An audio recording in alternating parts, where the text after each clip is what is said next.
मैं कह रहा था कि राहुल गांधी जी, आपके समय में आप जो गाली दे रहे हो, मैन्युफैक्चरिंग घट गया है, चाइना का ब्रांडिंग कर रहे हो, ये तो सीधा सीधा देश के प्रति विरोध है। आपके समय में डिफेंस में इंपोर्ट ज्यादा था, अब हम एक्सपोर्ट कर रहे हैं।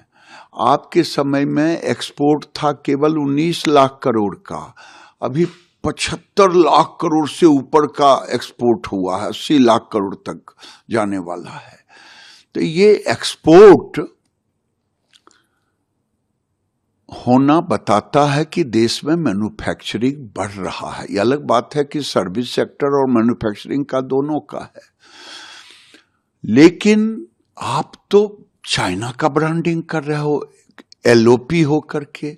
सैम पेट्रोडा ने आपको जरूर कहा कि ये पप्पू नहीं है, सैम पेट्रोडा वही हैं जो सैम पेट्रोडा भारत को क्या कहा था कि ये इधर के लोग अफ्रीकन हैं, इधर के लोग चिंपांजी हैं।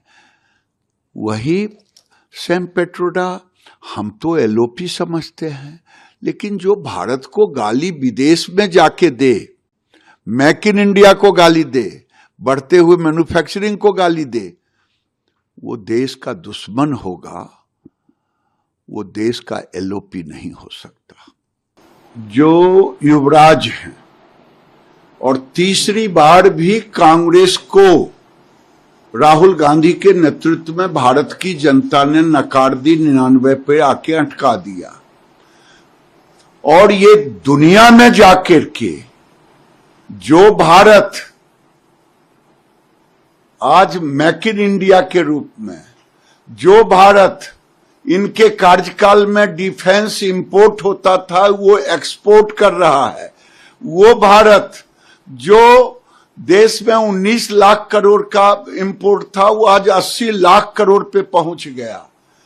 वो भारत की तारीफ करने के बजाय बाहर में जाकर के, इंडिया के बाहर, भारत के बाहर जाकर भारत को गाली देना, ये तो लगता है चाइना की तारीफ करना, दुश्मन देश की तारीफ करना।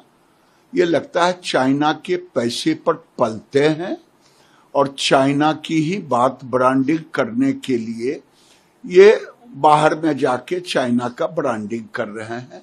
इन पर तो ऐसे लोगों को, अगर कानून भारत में नहीं होता, अगर मोदी जी संविधान की रक्षा नहीं करते, तो ऐसे लोगों को देशद्रोह का मुकदमा चलाना चाहिए, जो भारत की निंदा भारत के बाहर जाके करे, भारत को बदनाम करे और दुश्मन देशों की तारीफ